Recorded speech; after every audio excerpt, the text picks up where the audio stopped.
You're still texting me, so I'm ready to go whenever you are.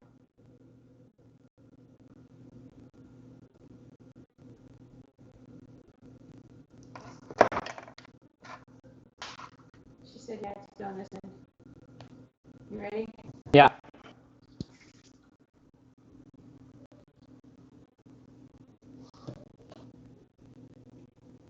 She said please remember to start with the script. Okay. And I'll let you know when you're done.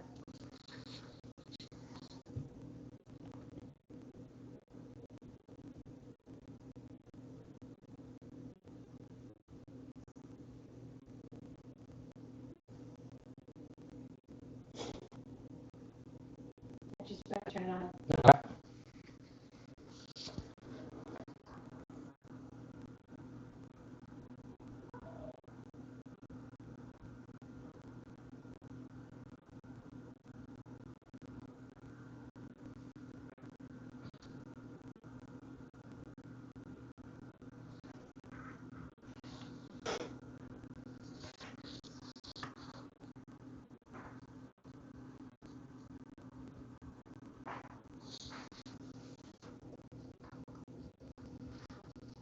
All right, well. Okay. Good evening. Welcome to Keeping the Beat, an engaging web series hosted live by TNMEA in partnership with the CM Foundation. Tune in weeknights, Monday through Thursday at 8 p.m. Central Time to learn from and interact with music professionals from around the globe representing every facet of the vast world of music. Today is Monday, April 13th. My name is Richard Henson, and I am the coordinator of percussion studies at Southern Adventist University in Collegedale, Tennessee. Tonight, I will be talking to you about essentials not taught in the classroom.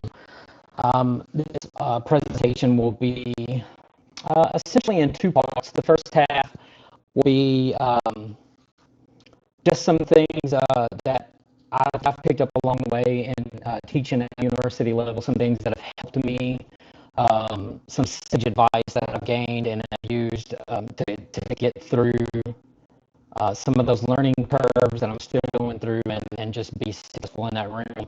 And then the other part will be talking about freelance musicianship and what it's like trying to get started in that. So it'll be in two parts. I do encourage you to interact by replying to this video stream with any questions that you have or any comments that you have, which I will respond to throughout the hour. With the assistance of my lovely off-camera wife, Christina Henson. Before we get started, one disclaimer: while this is being streamed live, it will remain on Keeping the Beat Facebook page for future reference. So as such, your comments will also remain a part of the archive. So let's keep it classy. All right, without further ado, let's jump right in. So before I get into the full main section of the presentation, I received a beautiful text today from a dear friend of mine who more or less reminded me, and I mean it's something that stays with me a lot, but just sort of reminded me about my path to getting to where I am right now. Not that I would say I'm at anywhere near the peak of where I'd like to be by any means, but definitely a far cry from where I started. So just, I think about this sometimes. I think some students between the ages of 18 and 21, there are just some people who have an innate ability to just always do the right thing, whether it be always show up to class and always get work done and always ask the right questions and somehow, they get all the extra credit stuff and they get the practicing in.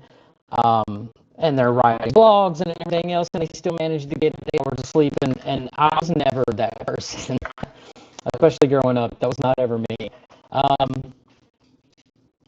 So to start off, I didn't even go back to college until I was 21. I actually enrolled at 18 and just kind of never went. So at 21, I was like, okay, I need to go back. It was still for lack of a better term, like music was just this passion that was burning in me. I wanted to go back and do something with it. So 21, I go back and I struggled, as you can imagine. At 21, I'm still a kid, and I'm, trying to figure out what it is that I want to do with my life. And so I was scared. There's 18, 19-year-old students just playing circles around me and so many other things, and I fell behind. But that also motivated me in some ways. Like it wasn't always a struggle in the fact that I was always behind or anything. It's just I had these up and down moments. I was really up and on it, and then at the drop of a hat, I would just lose everything. So that happened. That took a lot of my undergrad years, and then I think like many people, one day I was like, okay, I've got to get out of here. I need to do whatever I can do to get out of here. And um, so I ended up taking a few classes that I did not have promising grades in, and on top of a few classes I needed in order to do my student teaching. And um, that was, without question, my most successful semester in my undergraduate history. I made straight A's, 1B, and I remember one of my counselors who was making sure that I got my GPA was like, I'm mad not that you got the B, I'm mad that you could have been doing this the whole time. And there was a man by the name of Michael Hoare. I'll never forget that conversation with him. And because I realized too, you're right, I can do this. So anyway, I really wasn't sure what I was going to do. I did my student teaching, got out, graduated, and I actually graduated in December. So I'm trying to do some substitute teaching and working at factories and everything, and waiting for jobs to roll around. And it just so happened that Dr. Julie Hill texted me, and she said, "Hey, I know that you had made some comments about wanting to go to grad school.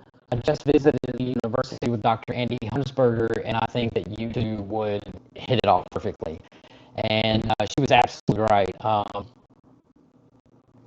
Andy's style of doing things made a lot of sense to me, and I jumped right into it. And he really helped me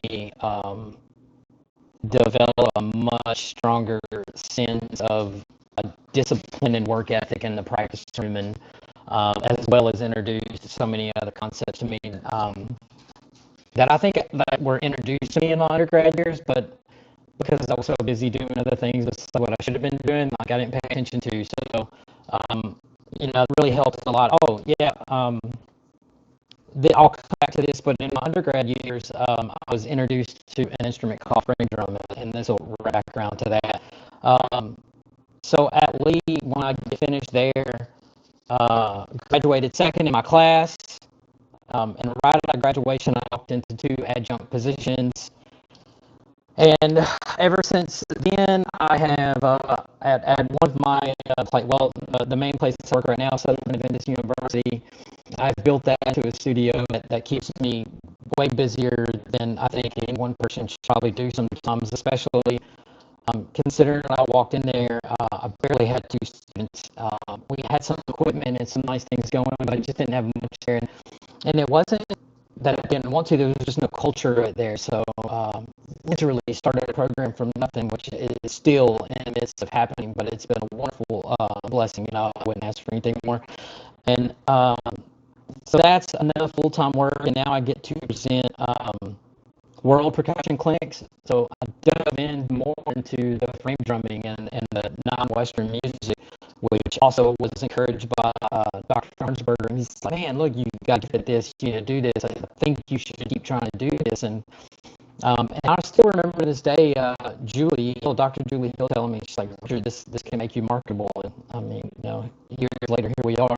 It's really helped me a lot. So I get to go and I present percussion clinics. I do solo performances, guest artist performances with at various universities yearly. I mean, I just wrapped up right before COVID happened. I just wrapped up doing 6 stops between January and February, just in a few weeks, and it was brutal on my family and I. But sometimes I think necessary. It's fun as hard as it can be. But I'm also a member of the World Percussion Committee through Percussive Arts Society. I'm the secretary for the Tennessee chapter of PAS, the Percussive Arts Society. Shout out to our president, Dan McGuire, vice president, Matt Geiger, and our treasurer, George Barrett. If it wasn't for those gentlemen, I would totally be lost doing that. are just amazing people and doing great things with the chapter. So I recently published a method book for upright frame drum. It's called a Beginner's Guide to Upright Frame Drumming. That is available through Ox and Lamb Publications. That was, 2 years of my life dedicated to etudes and exercises and just all the other information that's in there. And I have plans to write 2 more books, one for lap style, one for Rick. I've had some moderate success with some of the percussion ensemble pieces that I've written, some solos that I've written for various instruments, and I recently just finished a commission for a Rick duet for Dr. Tommy Dobbs, which hopefully will be premiered later this year. Looking forward to that. Now, I say that to say this. I'm not bragging about myself and my accomplishments. Hopefully, what you call this was at the beginning. One, I didn't start college till super late. Terrified, scared, lots of pitfalls, lots and lots of pitfalls. I'm not going to drop any names on this, but this is a story that sticks with me to this day. I once had a professor, it's a true story, had a professor tell me, you know what, maybe you should just drop out and work in a factory. And I used that, like, that was ammunition, no. I was lucky, though, that I had a lot of people around me that when I made mistakes, they were willing to forgive me for the most part. Like, okay, so got it, we burned this bridge, you have to rebuild this bridge, but I'm not giving up on you. And they kept pushing me forward, and I think just out of sheer perseverance over the years, I figured out how to do it. I figured out how to be. I figured out how to have that innate ability to always do the right thing, to always show up, to always get the work done, and do it to the best of my ability anyway. So hopefully somebody is watching this that's a struggling college student right now and is uncertain about, struggling any student for that fact, uncertain about where you're going to end up. Like, just, keep your head down and keep moving forward. That's all I can tell you. Surround yourself with positive people who believe in you, and just keep working. So anyway, enough of that. Moving on to the next thing. It's a little glitchy. Well, sorry about that. Okay, so some essentials not taught in the classroom for me. Like I said when I started this, I kind of broke this into 2 areas. One, the teaching academia area, and the other one, freelancing. So first, before we get into teaching, I think there's a lot of, this is my soapbox on this quickly. I think that there are a lot of people who love music and enjoy music and want to do it as a career, and I absolutely love that. You should do it. However, and this is my personal opinion, I think that we don't discuss enough other options in music that there are. Because here's a fact that we don't discuss enough. There are more than 2 options in the music industry. Because what gets discussed all the time is you're either going to be a teacher or you're going to be a performer. And that's simply not true. There are so many other aspects in music in general that you can do. And I know through some of the other videos that have come here, like those options have been discussed. But when it comes to teaching, here is my soapbox. I think everyone that is thinking about going into teaching needs to ask themselves if they are really and truly passionate about it, or if you're just doing it so you can gain a paycheck. And I have a personal problem with this because I feel like we have enough mediocrity in the teaching field, mainly from people who really don't love their job and aren't passionate about passing on knowledge to their students.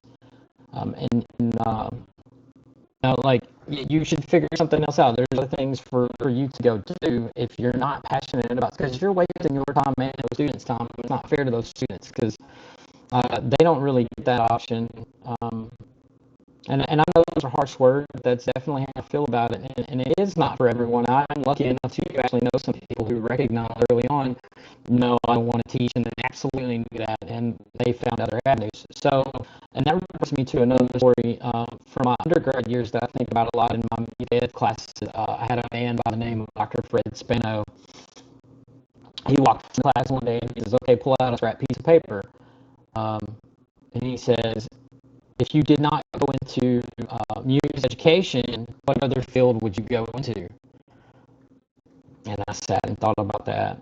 And I wrote nothing. There was nothing else that I wanted to do. And I knew even then, like, that this is what I wanted to do. And it was back to that, it was a long road told, but we did it. So anyway, um, here's some essentials that I've picked up along the way since I graduated and started working. Number one, and I felt this was one of the most important ones, you need to be working on honing your writing skills. There are so many things that you're going to do when it comes to writing. Um, I know as myself, like, I can't be ready to be finished writing these papers and get out of this.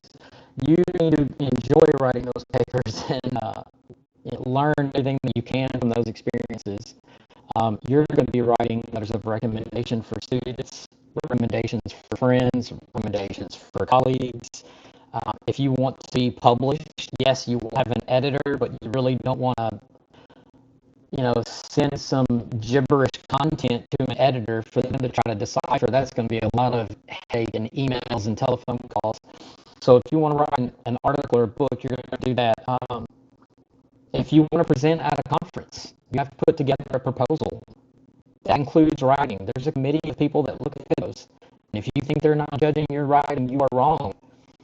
Maybe it's just events on your campus, or maybe you need to write something to your administration asking for something.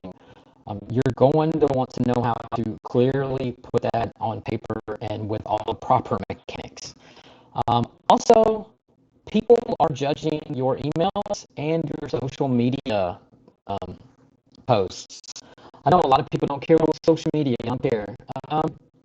Yeah, that's fine. I think to an extent, if you can do it in a way where people are understanding of it, it's fine. I know I'm guilty of it, but I would say the majority of the time uh, do it the proper way. And edit your emails. I've made that mistake more than once. Um, Two, go ahead and start documenting your accomplishments and your activities early on, like in the middle of everything happening. So a mistake that I made was I collected all these programs and posters and everything else, or newspaper articles from the things that I had done so I could turn it to my boss at the end of the year. And in retrospect, I just put so much more work on me that I didn't need. And I figured out that if I kept track of it as it happened. So a couple of things that you can do is you can create a kind of working document, maybe in Google Docs or an Excel spreadsheet, or just a simple Word document, and kind of have a template set out for yourself. And so whenever you do an event, say it's just a concert, a day or two after the concert, go in, put in all the proper information, and you have that. And do that throughout the year, and then at the end of the year, when you have to turn in those types of things, they're all there and ready for you. So it makes life a whole lot easier than trying to wait until the very end and procrastinate and, cram that in there. Here's a pet peeve of mine. If you have a deadline for something, it's very, very important.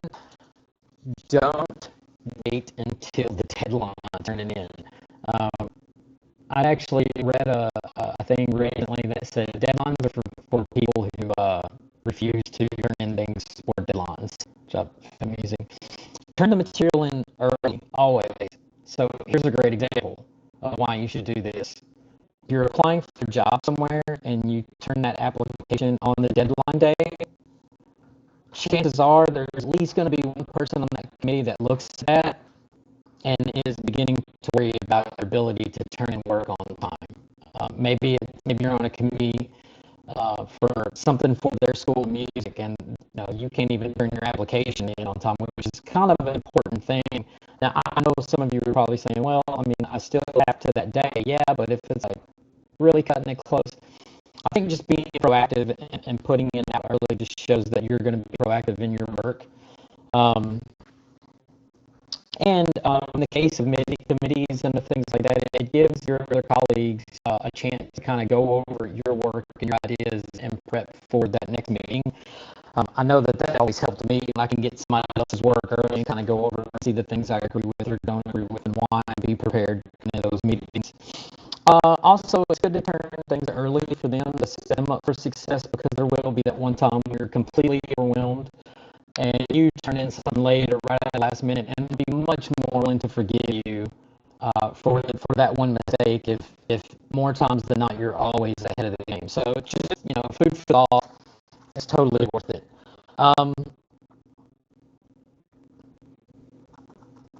Seek a mentor, and this is kind of two parts.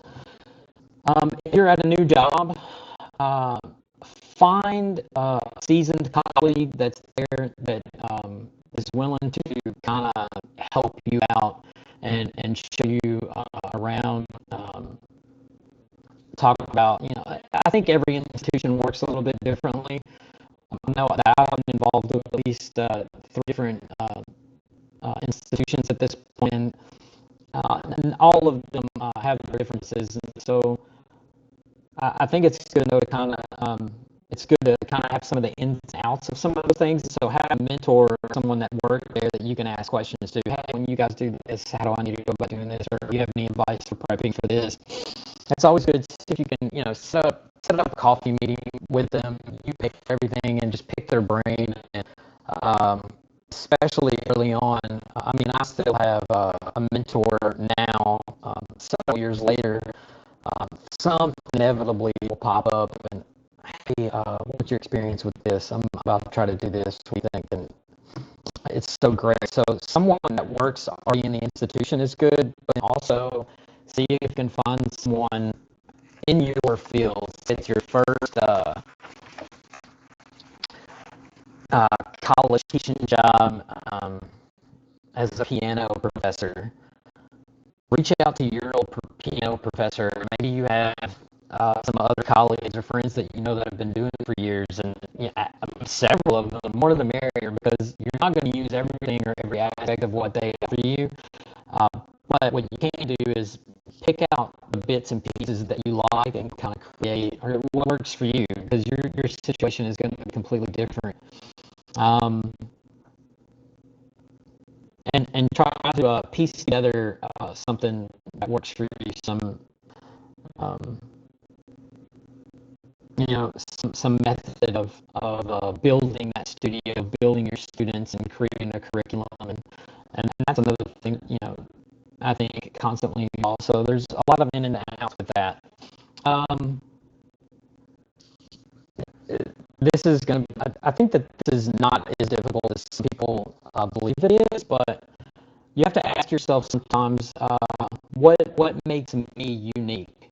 What makes you unique? In my case, I've found myself in a situation where I've learned an awful lot about non-Western percussion instruments, not just frame drums, but a whole lot of them. And happy as it's happened, and here I am now. Like, I have this, for better or worse, this wealth of knowledge in that area, and it's really made me marketable.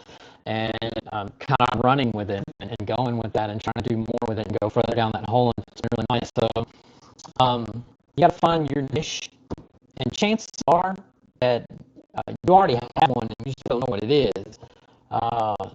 There's all the things in technology today. Maybe for whatever reason you have experience in doing some video programming. Combine some of those video animation and programming skills with some pieces of music that you really want to play. Like, you're a great flautist. I know I murdered that. I apologize. But put some videos together with it. Put it live on stage. People love mixed media. Maybe you have research in some scientific field that you've done before in the past. Again, people walk all kinds of different paths. There's no telling what people know. How can you mix some of that knowledge with your knowledge of music and put it together and present it to the world?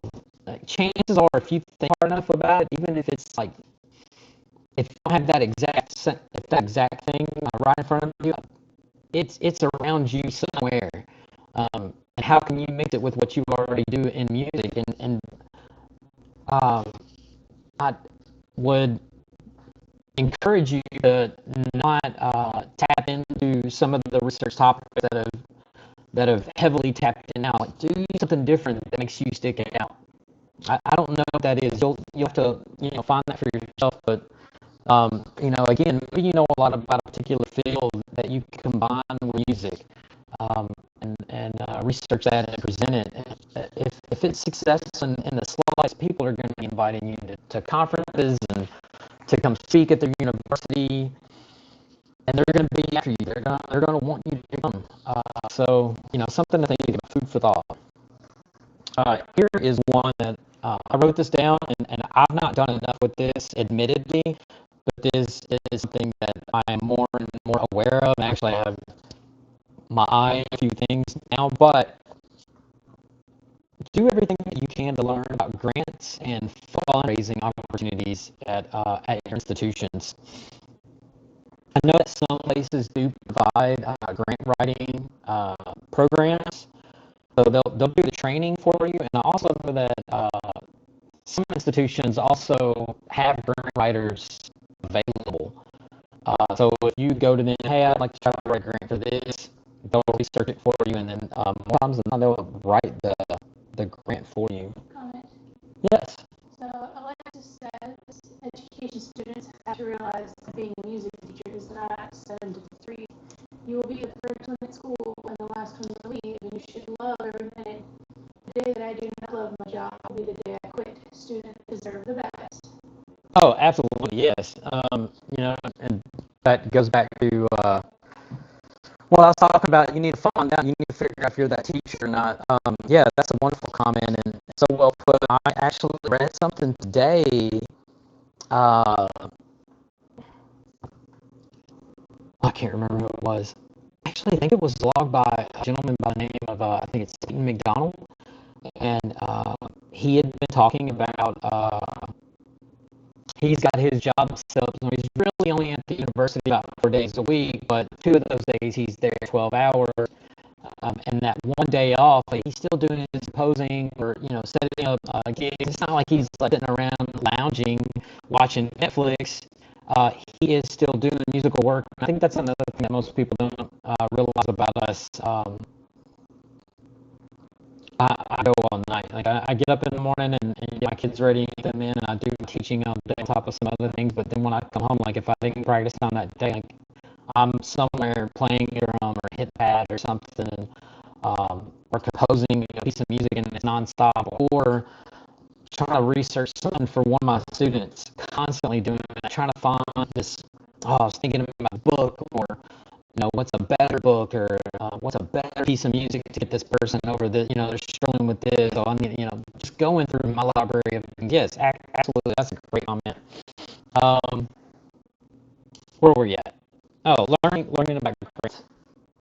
Yes. She also says that it's an excellent idea to keep a running list of accomplishments, and that Tennessee teachers need that information for their DEAF evaluation. Oh, great. Yeah. Yeah. So, and that's funny because I do have many of my friends teaching a secondary school system, and I remember recently when some of the some of the last evaluation processes came out, and I know so many of them were freaking out to put their binders together. Keep working documents, people. It makes life so much easier. It's so much easier to do 2 to 5 minutes worth of work throughout the semester than it is to try to do hours and hours, and you're hunting down things, and inevitably there's going to be something that could go on there that you forgot about until after you've already turned all of your things in. Just keep a Word document somewhere on a computer or a laptop or a jump drive or something. Buy a jump drive just for that. Something, anything. There's so many ways that you can go about doing this. Keep it on your Dropbox or Google Drive or something. Comment about mentoring. Julie says, having a mentor and then also mentoring others is so important at every stage of your career. It's important in your daily job, overall profession, but really important to find those same people in departments or areas outside of your own. So important to get out of the music fishbowl, we can so easily get caught in. Building relationships, both internal and external, are truly important. Excellent. Yeah, and that is a topic that I'm going to come to a little bit later when we talk about building relationships. So awesome. Thank you, Dr. Bill, for that. And I'll circle back around to that for sure later on. Do you have another one? Yes. Kathleen says, I still reach out to people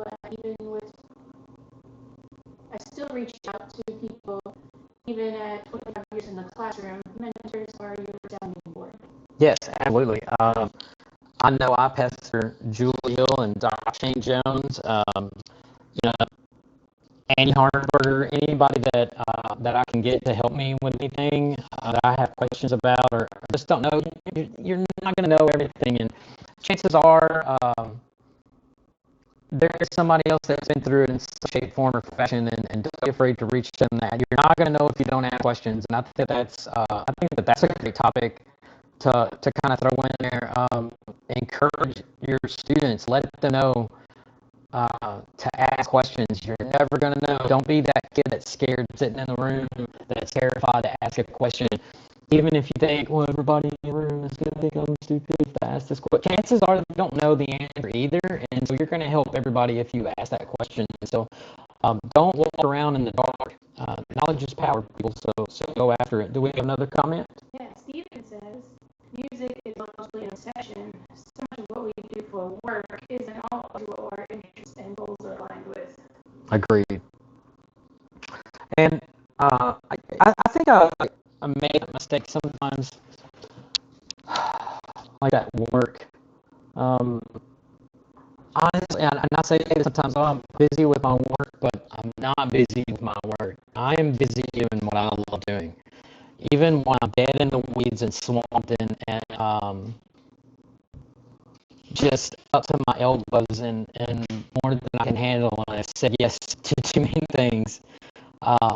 It's not work. I love it. I love it, every bit of it. And I think most of the people watching right now, they do too. And if you're doing this, you too. And speaking of mentors and some of these people that we look up to, I would dare say the majority of everyone watching right now is involved in music in some shape, form, or fashion is doing it because of a band director or a choir director or a piano teacher that inspired you. Something in your past inspired you to want to pursue music. It wasn't just the love of music. It was also someone else's love of music that they shared with you. Someone else loved music so much, and they were able to show you that in some way, and you took it with you, and you wanted to share the joy with others. At least that's the way I look at it. Maybe that sounds crazy, but yeah, it's hard not to do because it is work. It's what we do for a living, but yeah, I mean, some of this can be work because it's not what we got into. We always, I think so many of us thought we were just going to be teach kids how to read rhythms and play notes and just kind of become, better players in their community. And yet here we are wearing all these administration hats and being a business person, being a PR person, being a grant writer. So you just never know. Do we have anything else right now? Okay, awesome. Thank you for those comments. Anyway, back to learning grants and fundraising. So find out if your institution provides any kind of training for grant writing, or if they have a grant writer on staff. Those can be extremely helpful. Also, you need to ask if your institution is willing to allow you to do outside fundraising. I have experience, believe it or not, an institution that would they frown upon any kind of outside fundraising for anything, which can make it really difficult when They don't want to financially support your endeavors, but then they also don't want to let you raise the money yourself. So it's a slippery slope, and you've got to play the game. But if your institution does, take advantage of that. And again, I don't have all the answers here. A couple of examples I wrote down are, I know that some people charge for coming to certain events on their campus, and I think it's fine, and I understand, I get it. I personally don't like that. It doesn't make me right, because some things cost so much money, and you need to try to make your money back on things, especially I know if you're doing like some kind of big play or big musical or something in high school, there's a lot of money up front. So I totally get that. I think mainly talking about universities charging for their events. And I don't know. I think depending on the situation, I wouldn't feel that way all the time. So anyway, I don't want to do it for my percussion stuff. I know that. But you could sell ads. You can get the businesses to buy ads in the programs, especially if you do like a larger event. I know at Lee University, so years back, Dr. Hardenberg started doing what's called the Madness in the spring, and we also sort of use that for a small fundraising for our university percussion society. We have businesses buy ads, and to keep the money from that, that's an easy way to do it. So that's just one example. There's all sorts of things that you can do. I know I had a lot of things lined up before I got denied for doing that. So anyway, if your institution lets you raise money, you need to, because like it or not, it's going to help you be more successful. You can buy more things for your library. You can buy more instruments. You can bring in more guests. You can hire more staff if you need it. There's just so many other things to do. I know it's sad, but it's so true. But we need money to be successful. We do. And it's not just to stick in our pocket and go shop with it, so we can give it back to our kids somehow. Right? What can we buy with this? What resource can we buy? Can I Skype, so and so in, or can I afford to bring them in to perform with my kids and present and take lessons? And that's a whole lot. I think that's very, very meaningful for young students. I know. Oh man, I mean, it could be overwhelming sometimes. It was wonderful how many people that got brought in for us in my undergrad, just to see the plethora of things that were offered to, and just all these world-class performers and presenters. And anyway, yes. Comment. Alexis says yes. Same thing with grant writing. If you don't ask or don't write a grant, you'll never know. The worst thing that can happen when you write a grant is that they will say no. And again, they might say yes. They say no, great. You've gotten some free money that now you can utilize for your students and for your program in some shape, form, or fashion. And if they say no, it's not the end of the world. You try again. Don't give up. Try again. Find another grant. Find something. Do something. Again, it's sad, but it's true. We got to have money. And I love this. Shout out to Dan McGuire. When you're doing something, you got to get over this. What's he saying? Profit is not an evil word. And it's not. You've got to come out that way, and you got to think of it that way. So anyway, moving on. Thank you for that comment. Time management. I know so many peers of mine that stay overwhelmed, and I think some of it is just poor time management. Again, this is another skill that I had to learn. I was terrible at it. I felt like I didn't know if I was going to left or right or down or anything, and started to restructure my life and doing a lot of different things and prioritizing. That's huge. So something that I like to do that I'll share with you is every evening, when we're not in the middle of quarantine and life is normal, before I go to bed, I like to write a to-do list. And I know people love electronics, and my friends have, for the last several months, it seems like it's getting more stayed on me. You have a calendar on your phone, you can do all these things. I just love writing things down. I always have, for some reason, and even if it doesn't, I feel like it helps me remember better. So I have some note cards, and I like to write a to-do list, just, maybe 4 to 6 things, depending on how the day is, that need to get done, and I write those the night before, go to bed, it's with me, throughout the day, I'm marking them off, and I've made it a goal of mine to really try to get, especially the most important things finished before 11 a.m. That doesn't always happen, but more time than not, it does now, and that's me keeping myself disciplined on that as well. You've got to learn to do a couple of things. You've got to close your office door sometimes. We always want to be available to all of our students and everybody all the time, but sometimes you just can't. You got to close the door. Yes. Do we have a comment? No? Yeah, I was going to let you finish. Okay, I can come back. Mary says she is studying out of your book right now. She thinks it's awesome. Oh, awesome. Thank you, Mary. Send me a message on just anywhere, Facebook Messenger or on Instagram or something, and let me know if you have any questions about anything, and I'll be happy to help you out with that. If you you know if you feel like you need to have a little extra knowledge on some of that, and you can also go to my YouTube channel. There's I'm working on the third and the fourth video coming out soon, but there's the first two videos on there actually kind of go hand in hand with some things in that book. So thank you for the comment, and thank you for working out of my book. I greatly appreciate that. So back to time management. Close your office door. I know that you don't like that, but it's got to be done sometimes. You need your soul to get your work done sometimes. It's ideal for productivity. Trust me, you'll thank yourself later. I always think about this.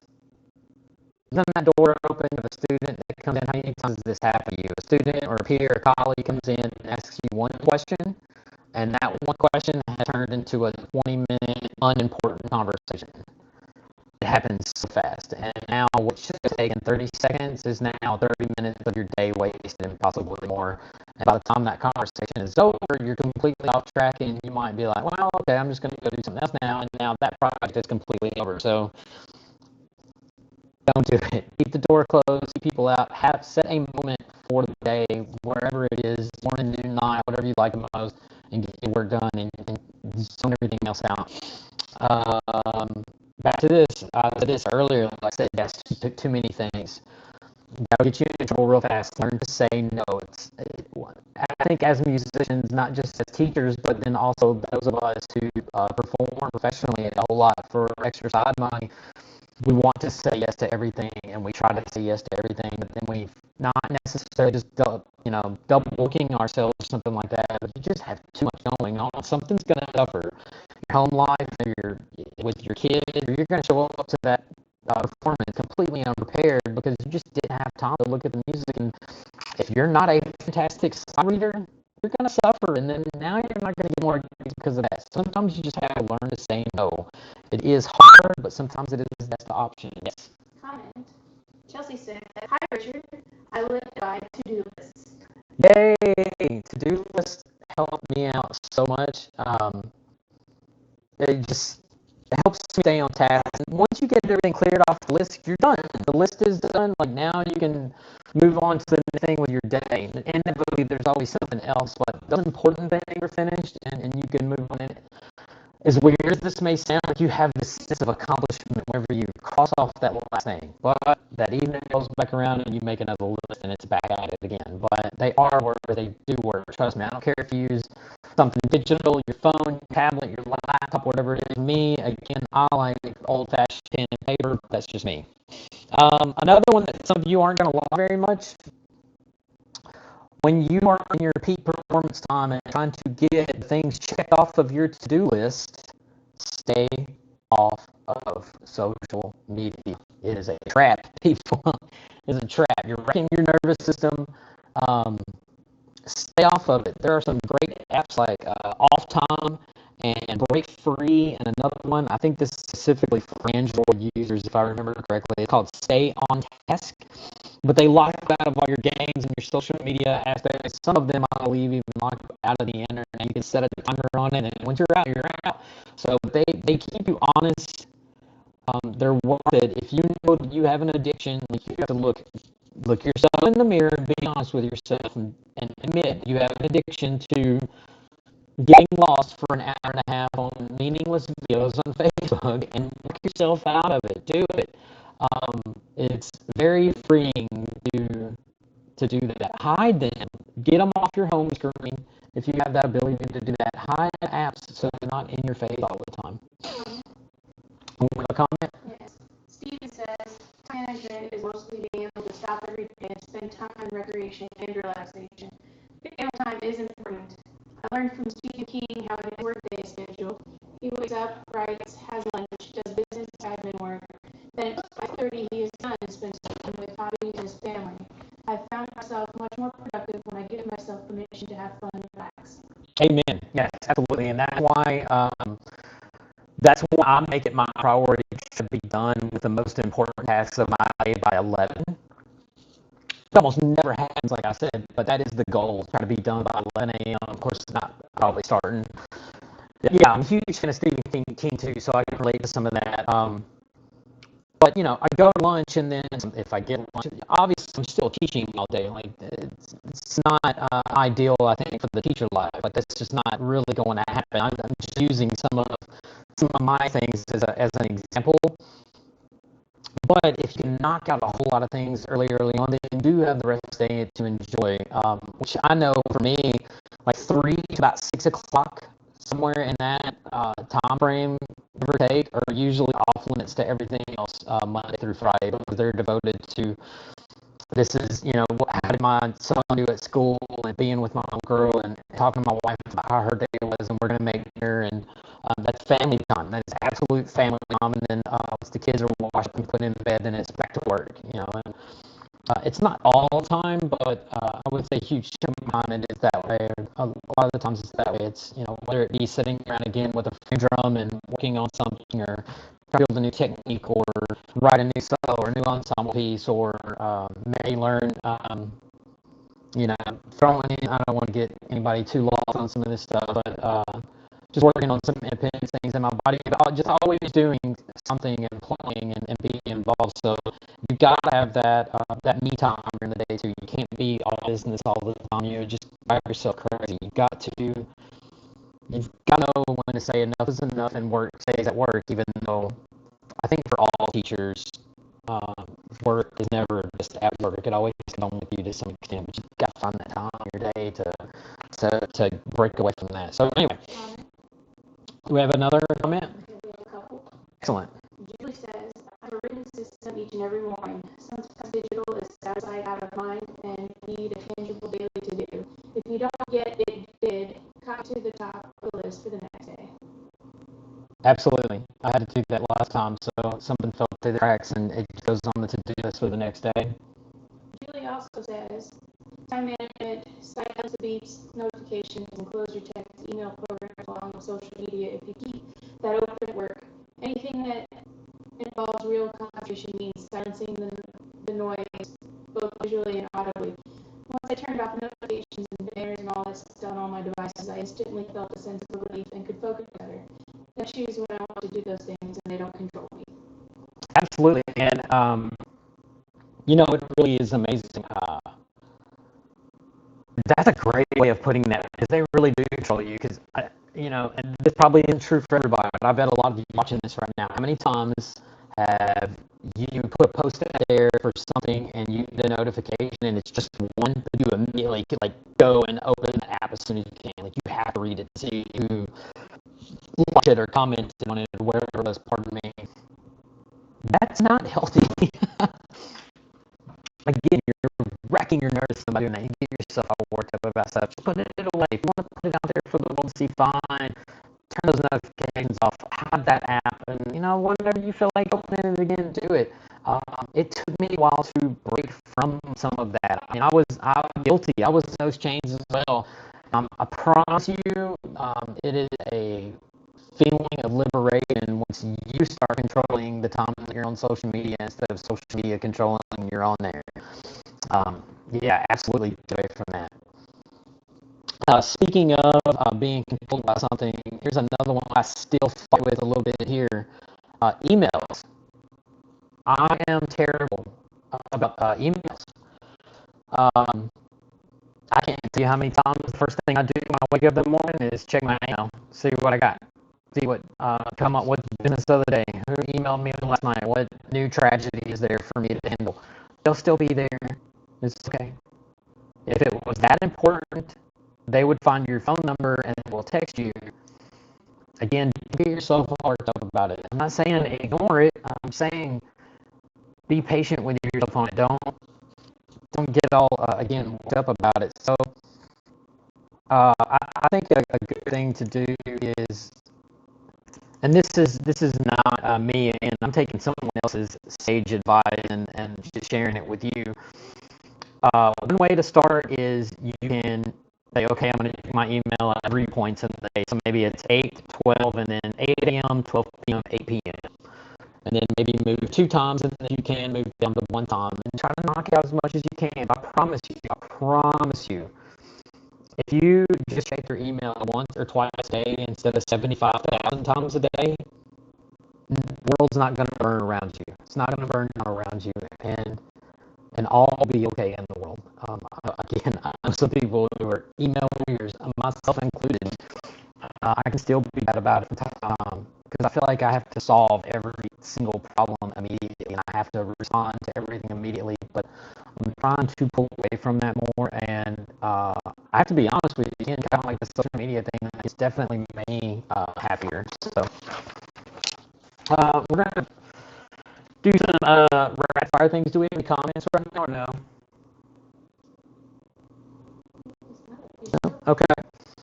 So a couple more things. I want to move to some of the freelance stuff before we go, so I'm going to move kind of fast here.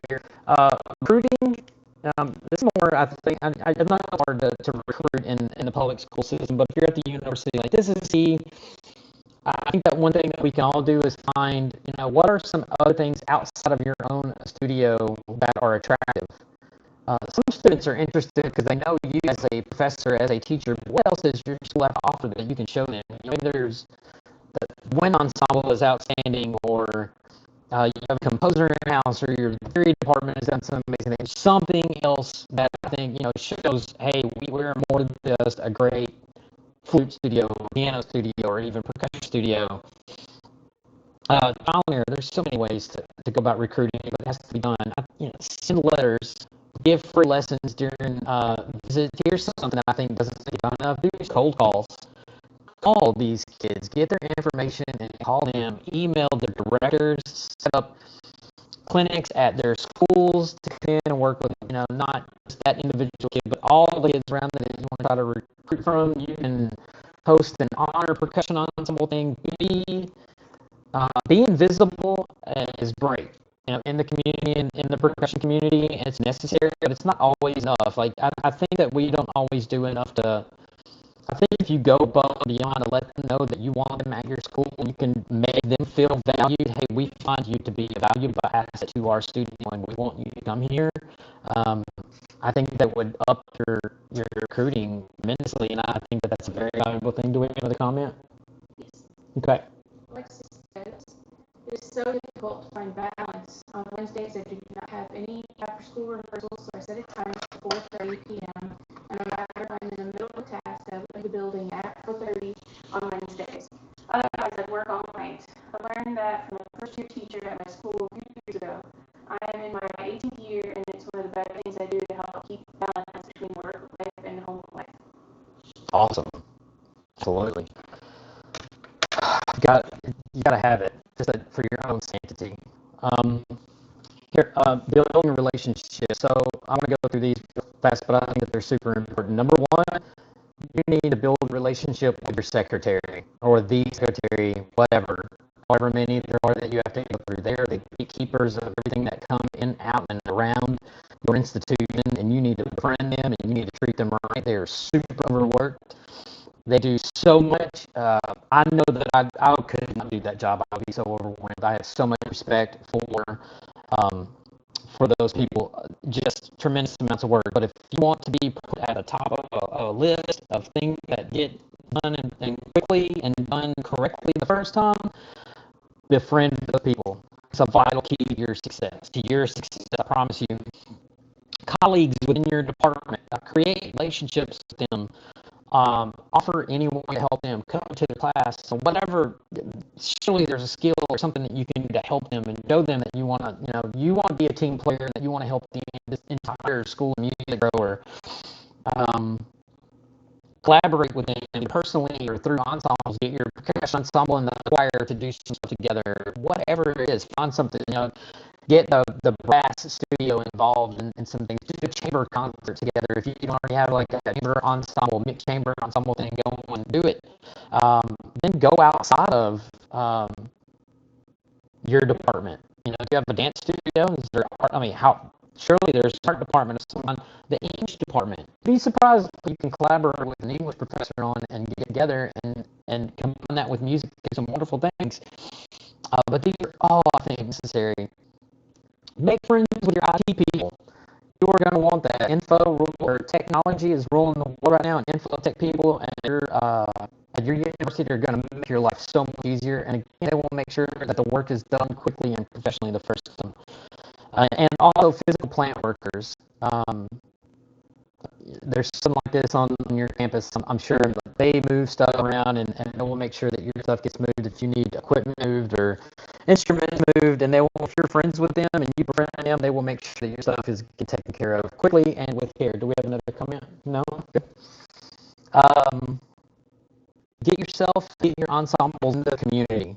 Host concerts, chamber, large solo recitals, whatever it may be, in off-campus venues. Find some venue, multiple venues off-campus. Like, all right, for the next 3 years, we're going to do this marimba concert here, chamber concert here. Also, there are people within their community that would behoove you to befriend and invite to any of your functions. Get them there, let them know that you exist. Friends with these people, you'll thank me later. Bonus tip, just always be yourself. Don't try to be someone else. I know I have a lot of friends that are great at what they do, but it's Dr. Jekyll and Mr. Hyde when they're in front of their students and when they're away from their students. Just be who you are all the time. I promise you everybody will be happier. I know we only have a few minutes left, so I want to try to go through some of this. This is the freelance side of things real quick. So first you have to decide if you have a product to sell, and most of your product is yourself, right?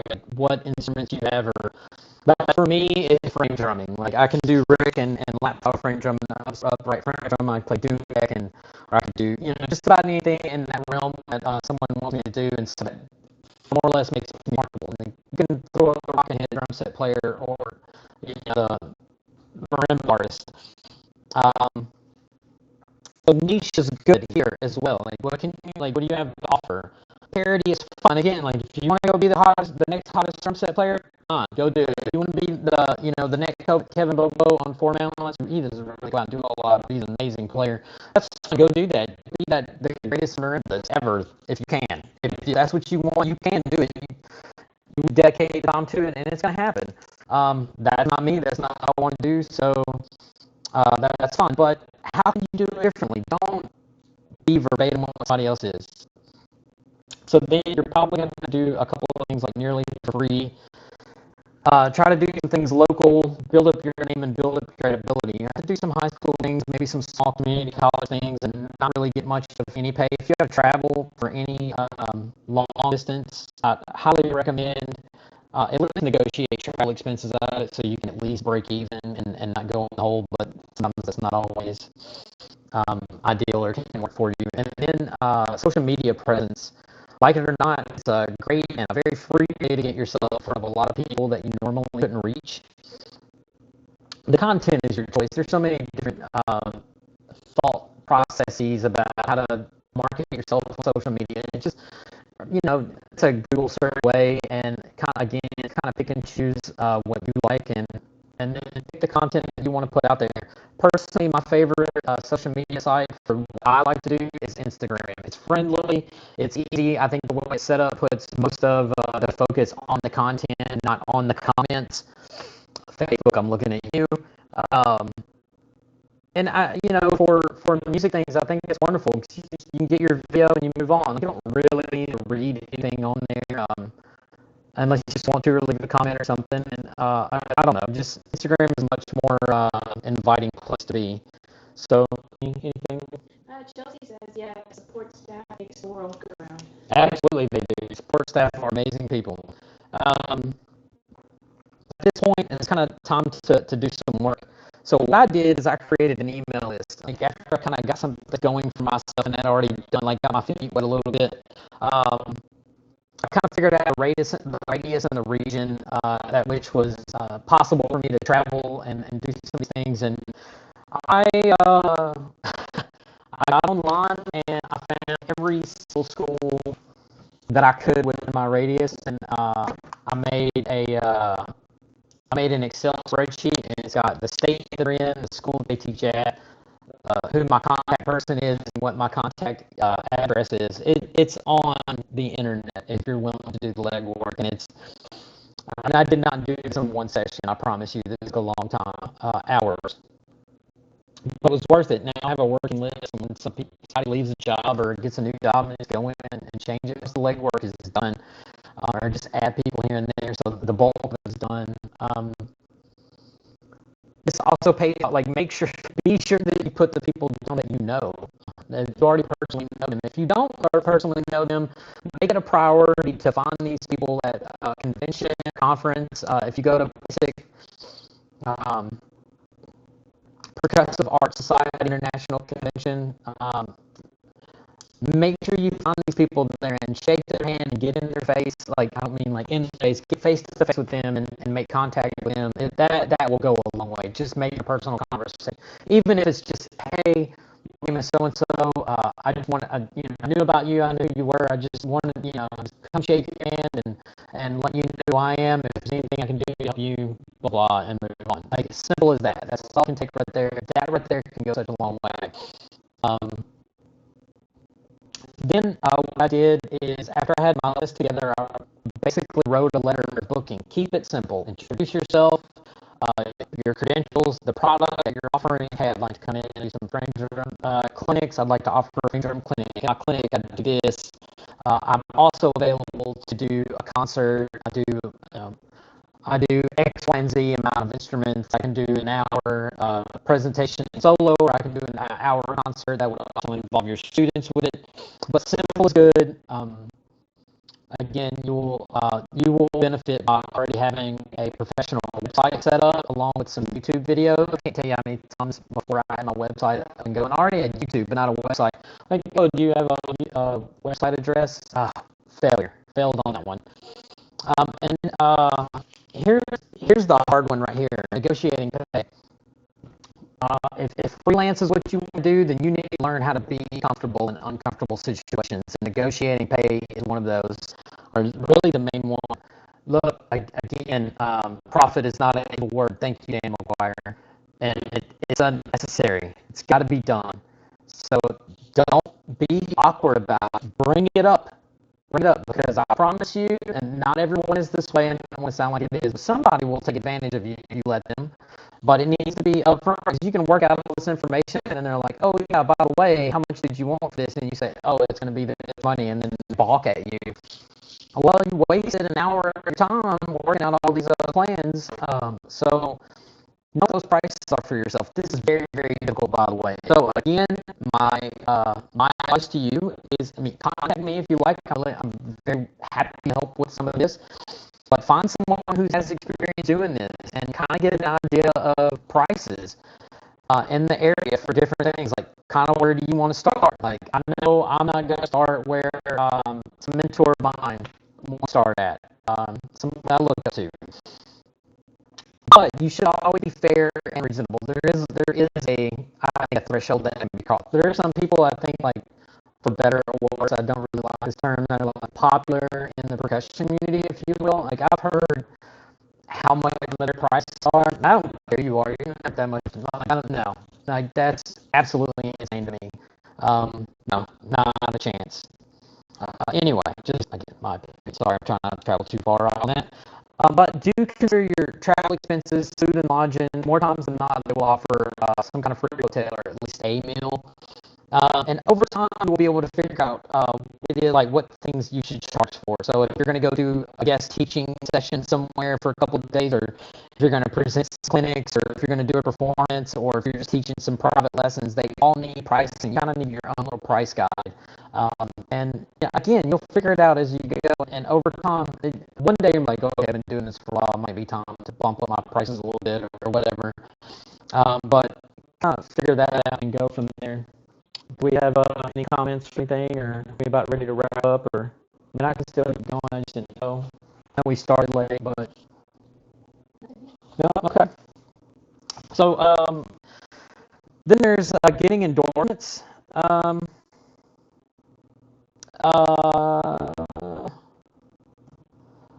this is kind of tricky too. One, you have to be visible. You got to be in front of people. You got to be in front of students. You got to be in front of people that are going to buy the product. And a key thing for me is number one, you have to believe in the product all the way through, from top to bottom. This is a must. You have to remember, once you sign that contract, you're stuck with the products. So if you don't believe in everything, and then are like, if you're like, well, I'm going to be with them, but also going to play with them. I mean, yeah, and I know some people that get away with that or whatever, but I just don't think that's cool. So, um, ask yourself those questions. So be visible, and it does, it does help to know some of the right people too. But if you build your resume and you build your reputation and you're in front of a lot of people and you figure out who the right people are to talk to, if you're doing all those things, you're going to come across those people and find somebody and know, hey, what can I do about getting on with XYZ company? If that's something that you want to do, then do it. And it can be beneficial, but don't always bank on it. Because these companies, especially in the time like right now, even up before this, like they're all super busy. There's so many that are, they're like, we're back out on endorsement money right now. So don't put that in your pricing when you're negotiating uh, to do some of these other jobs. Like that needs to be like icing on the cake, and if you're lucky, it's like a bonus, right? Because it's not always going to happen every time. So be weary of that, and just make sure you're doing the right things to market yourself to like don't go after an endorsement just because you think like, well, I teach, I need an endorsement. That, I don't know. Message me privately. We'll talk more about that. Just the last few things here. Composing. I am of the opinion that I just like to write what I want to hear. I know I want to hear. I have a concert in my head constantly. Um, I think once upon a time I used to do this early on, but not anymore. Like now, I don't write for people. Uh, I write. I write what I want to hear, what I hear in my head, and what moves me and interests me in the art that I want to see, if you will. I have one simple goal when it comes to anything that I write. Like if somebody's nodding their head or tapping their foot or moving their body in some way when they're hearing anything that I wrote, mission accomplished. I have no. Anyway, that's my goal. It's my one and only goal in that respect. But anyway, but if you want to get started, my key advice to you is just to do it. It's like anything else. If you want to be good at it, then you've got to work on it. It's going to be bad at first. It's going to be bad later too, but somewhere along the way, something's going to click. Some things are going to start working, but find someone that you trust, maybe someone who's put a couple of things out there, or someone you know. Email me, I'll let you know. I'm not, I don't think that there's people better than me to email, but I'm definitely willing to do. I'm happy to help anybody at any time that reaches out to me. That's what I try to be here for. Um, but to give you some feedback and be ready for some negative feedback. It's not all going to be positive all the time. Maybe it's not negative in like a hateful aspect, but something like, hey, you did this right here and it doesn't make any sense with where you're going here. But that's how you learn. That's how you grow in that respect. That's the best way to get better at, is to just do it. If you are going to compose and you feel like you're starting to make something out of it, and maybe you maybe sell some pieces on the side or something, I would definitely recommend getting a PRO. It's a performance rights organization. Being a member of one of those. Again, I'm not an expert on this, but this is where you start gaining royalties for music that you're writing and people are performing, and make sure that you're cataloging your music with them. I know ASCAP and BMI. I am with ASCAP. You can do your own research into that. I'm not going to go down that rabbit hole too far right now here, just because we don't have the time. But catalog your music, encourage the people that buy it. If you find out about it, or if you see it on a social media site, ask them to report it or send you a program and you can report it yourself. I mean, especially if you're just strictly relying on freelance work, money, or something like this, like you're leaving money in the table if you're not doing this. So I feel like it's a must. And then just in this day and age, video and sound knowledge are super highly important. They're becoming more and more crucial to survive. So learn everything you can about video and audio software. Learn about microphones, high-end microphones, how to use them, how to set them up. And then my last thing for everyone out there, and this is something that I'll go to my grave with this one, is never stop learning. Teachers come in many forms, including students. And learn from anyone that you can or that you want to. Like you're like, okay, I want to learn how to play the piano. Find the person that you want to study with. Always push yourself to grow and get better at your craft. Or just sometimes I think some of us still always trying to become a better person. So, for instance, right now I've been playing frame drums for a very long time now. And I by no means think that I'm anywhere close to being done with that. I'm actually taking lessons of the gentleman from Israel right now. And learning some things I know, but it's a whole different way of approaching the instrument, and it's been so wonderful for me. It's not completely starting over, but it is definitely a different way of thinking about playing instruments.